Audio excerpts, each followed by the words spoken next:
my name is Snow White. I know you're all stuck at home right now, and all the dwarves, they always love it when I read them stories, so I thought I would read you a story. How's that sound? Okay? This is Snow White and the Seven Dwarves. There's some pictures of me and the dwarves. Very sleepy there. Long ago, in a faraway kingdom, there lived a lovely young princess named Snow White. Her stepmother, the queen, was cruel and vain. She hated anyone whose beauty rivaled her own, and she watched her stepdaughter with angry, jealous eyes.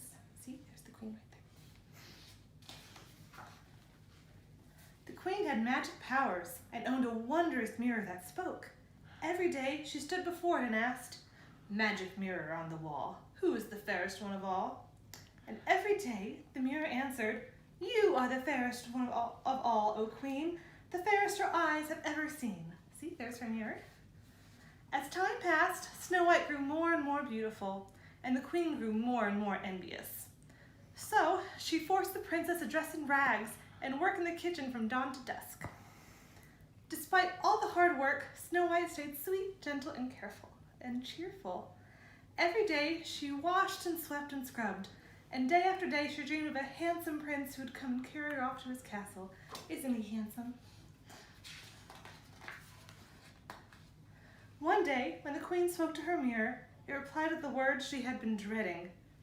"Fair is thy beauty, majesty, but hold on, a lovely maid I see, one who is more fair than thee. Lips red as a rose, hair black as ebony, skin white as snow."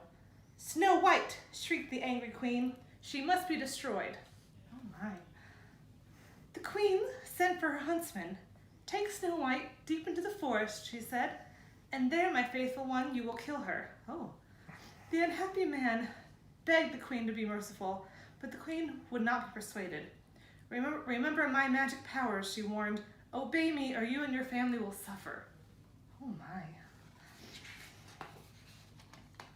The next day, Snow White, never suspecting that she was in danger, went off with the huntsman. When they were deep in the woods, the huntsman drew his knife. Then suddenly he fell to his knees. "I can't kill you," he sobbed. "Forgive me, sweet princess. It was the queen who ordered this wicked deed." "The queen?" gasped Snow White. See, there's the huntsman there. He wasn't that mean. "She's mad with jealousy," said the huntsman. "She'll stop at nothing to destroy you.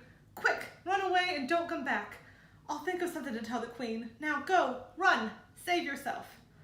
Frightened, Snow White fled into the woods. Tangled branches tore at her clothes, sharp twigs scratched her arms and legs, strange eyes stared from the shadows. Danger lurked everywhere. Snow White ran on, and at last she fell wearily to the ground and began to weep. It was so scary. See all the scary trees? It was terrifying. The gentle animals of the forest gathered around and tried to comfort her. Chirping and chattering, they led her to a tiny cottage. "Oh," said Snow White, "how sweet! It's just like a doll's house." But inside, the tiny furniture was all dusty, and the sink was filled with dirty dishes. "Let's tidy everything up," said Snow White. Maybe the children who live there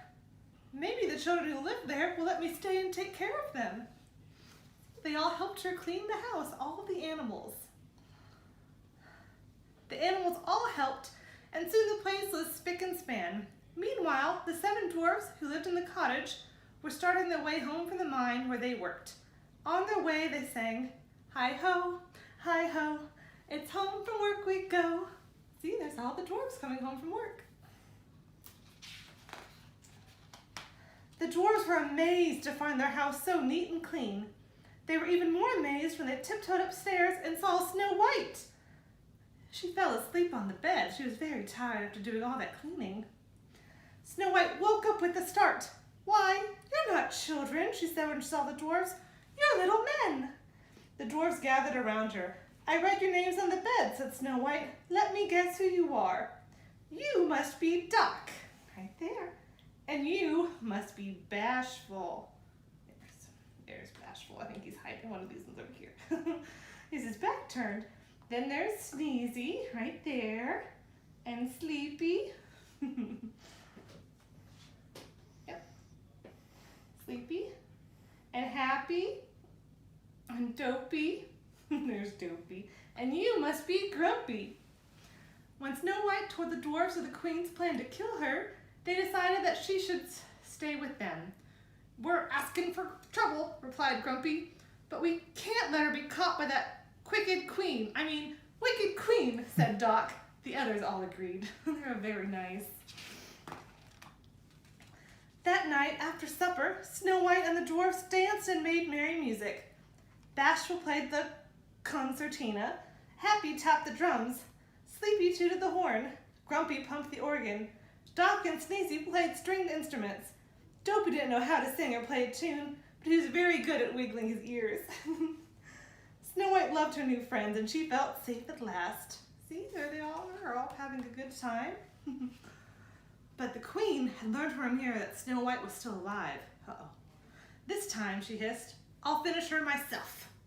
With a magic spell, she turned herself into an old peddler woman. She filled a basket with apples, putting a poisoned apple on top. One bite, she cackled, and Snow White will sleep forever. Then I will be the fairest in the land. See, there she is. It's the queen in disguise. Next morning, before the dwarfs left for the mine, they warned Snow White to be on her guard. Beware of strangers, said Doc. Right, said Grumpy. Don't let nobody or nothing in the house. Oh, Grumpy, said Snow White, you do care. I'll be careful, I promise. She kissed him and the others goodbye, and the dwarfs went cheerfully off to work. A few minutes later, the queen came to the kitchen window. Baking pies, dearie? She asked. It's apple pies that men love. Here, take one of these. She held the poisoned apple out to Snow White. Snow White remembered the dwarf's warning. But what harm can a poor old woman do? She thought. And that apple does look delicious. She bit the poisoned apple. Then, with a sigh, she fell to the floor. This is why you don't take anything from strangers. Alerted by the birds and animals that something was wrong, the dwarfs raced to the cottage. They saw the queen sneaking off, and they ran after her. As storm clouds gathered and rain began to fall, the dwarfs chased the queen up a high, rocky mountain. Up they went to the very top. Crack! There was a flash of lightning, and the evil queen fell to her doom below. Oh my. But the dwarfs seemed to be too late to help Snow White. They lifted her lifeless body from the floor of their cottage. She was so beautiful. However, the dwarfs could not bear to part with her. They built her a coffin of glass and gold, and day and night they kept watch over their beloved princess. One day, a handsome prince came riding through the forest. As soon as he saw Snow White, he fell in love with her. Kneeling by her coffin, he could not resist kissing her. Snow White sat up, blinked her eyes, and smiled. Snow White wasn't dead at all. After all, the prince's kiss had broken the evil queen's spell. As the dwarfs danced with joy, the prince carried Snow White off to his castle, where they lived happily ever after. See, there's the prince, and all the dwarfs are very happy. And there it is. That's the end. I hope you enjoyed that story. Thank you. Have a good day.